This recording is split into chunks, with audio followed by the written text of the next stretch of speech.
আজকে আমরা যে সার্কিটটি তৈরি করব 30 ওয়াট থেকে 50 ওয়াটের এই ধরনের এলইডি প্লেট খুব সহজেই জ্বালাতে পারবেন। তো আমাদের যে সকল কম্পোনেন্ট লাগবে এখন আমরা সেই সকল কম্পোনেন্টের সঙ্গে পরিচিত হব। প্রথমে আমাদের যে জিনিসটি লাগবে সেটা হলো ডায়োড। এখানে আমাদের 4060 ডায়োডের প্রয়োজন হবে। এখানে আমরা যে ক্যাপাসিটিটি ব্যবহার করছি সেই ক্যাপাসিটিটির মান 225 জে 450 ভোল্ট। এখানে আমাদের একটি 1 মেগা ওহমের রেজিস্টরের প্রয়োজন হবে। 0.22 ওহমের 5 ওয়াটের একটি রেজিস্টরের প্রয়োজন হবে। তো এই 4টি ডায়োডের প্রথম এই পাশের পজিটিভ সাইডের 2টি ডায়োডের টার্মিনাল খুলে নেবেন। তো 2টি টার্মিনাল খুলে নিয়ে এই 2টি টার্মিনাল একত্র করে নেবেন। দেখতে পাচ্ছেন সাদা অংশ রয়েছে, এই সাদা অংশ দুটিকে এভাবে একত্র করে নিতে হবে। এই 2টি টার্মিনাল একত্র করে নেবেন। এভাবে রেখে পাশে সরিয়ে রাখলাম। এবার বাকি যে 2টি ডায়োড থাকলো, বাকি 2টি ডায়োডের কালো যে অংশটি বেশি রয়েছে এই 2টি অংশকে আমাদের একত্র করে নিতে হবে। কালো 2টি অংশ আমরা একত্র করে নিলাম। তো এটার এই পাশে সাদা থাকলো এবং বাকি যে 2টি টার্মিনাল আমরা একত্র করলাম সেই 2টি টার্মিনাল এই পাশে কালো থাকলো। অর্থাৎ সাদা অংশের সঙ্গে এবার কালো অংশকে একত্র করে নিতে হবে ঠিক এইভাবে। এই পাশে এসির লাইন দিতে হবে, এই পাশে এসির লাইন দিতে হবে। এই পাশ থেকে আমরা নেগেটিভ পিন পাবো, এই পাশ থেকে আমরা পজিটিভ পিন পাবো। এবার ক্যাপাসিটরটির সাথে আমরা 1 মেগা ওহমের রেজিস্টরটিকে এভাবে সোল্ডারিং করে নেব। এবার 0.22 ওহমের রেজিস্টরটির সঙ্গে ক্যাপাসিটরটিকে সোল্ডারিং করে নিতে হবে।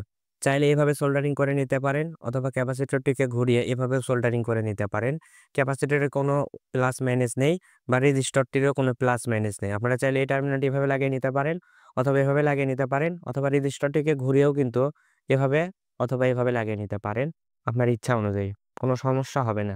যে প্রান্তে আমি এসির লাইন দিতে বললাম আপনাদেরকে, অর্থাৎ ডায়োডটির যে অংশে সাদা 2টি টার্মিনাল থাকবে সেটা পজিটিভ এবং যে পাশে কালো 2টি থাকবে সেটা নেগেটিভ এবং এই 2টি পাশে আমাদের এসির লাইন দিতে হবে। এখন এর যে কোনো একটি টার্মিনাল হয় এই টার্মিনাল অথবা এই টার্মিনাল, এই 2টি টার্মিনালের যে কোনো একটি টার্মিনালের সঙ্গে রেজিস্টরটি রয়েছে, রেজিস্টরের একটি টার্মিনাল রয়েছে, এই একটি টার্মিনাল এখানে অথবা এই পাশে এখানে আমাদের সোল্ডারিং করে নিতে হবে। এসির লাইনটি সংযুক্ত করতে আপনারা যে কোনো ধরনের ওয়্যারই ব্যবহার করতে পারেন। এখানে লাল কালো কোনো ব্যাপার না, লাল কালো কোনো সমস্যা হবে না।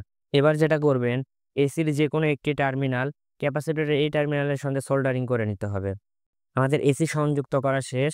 এসির আরেকটি যে টার্মিনাল থাকবে সেটা ডায়োডগুলিকে একত্র করে নিয়েছিলাম। ডায়োডটি ঠিক এই পাশের টার্মিনালের সঙ্গে, যেহেতু এই পাশের টার্মিনালের সঙ্গে আমরা রেজিস্টার সোল্ডারিং করেছি সেহেতু এখন এই পাশের টার্মিনালের সঙ্গে আমাদের এসির লাইনটি লাগিয়ে দিতে হবে। আমরা এই পাশের সঙ্গে এসির লাইনটিকে লাগিয়ে নিচ্ছি।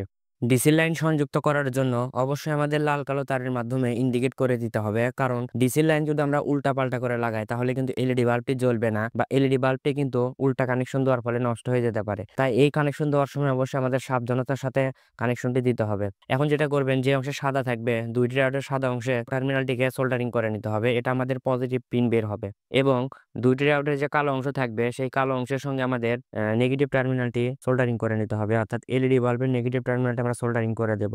আমাদের সার্কিটের সঙ্গে এই টার্মিনাল দুটিকে কানেকশন করা হয়ে গেছে। এবার এই টার্মিনাল দুটিকে এলইডি বাল্বের সঙ্গে লাগিয়ে নিতে হবে। সার্কিট থেকে আসা নেগেটিভ এবং পজিটিভ টার্মিনাল এলইডি বাল্বের সঙ্গে আমরা খুব সুন্দরভাবেই সোল্ডারিং করে নিলাম। আমাদের কিন্তু সার্কিটটি তৈরি হয়ে গেল। এই সার্কিটটা এখন আমরা চেক করে দেখব। বন্ধুরা, আশা করি আজকের এই ভিডিওটি ভালো লেগেছে। ভিডিওটি ভালো লাগলে অবশ্যই ভিডিওতে একটি লাইক দেবেন। পরবর্তীতে আপনি কি সম্পর্কে ভিডিও চান আমাদেরকে কমেন্ট করে জানালে আমরা সেই অনুযায়ী ভিডিও আনার চেষ্টা করব। আজকের এই ভিডিওটি দেখার জন্য আপনাকে অসংখ্য ধন্যবাদ।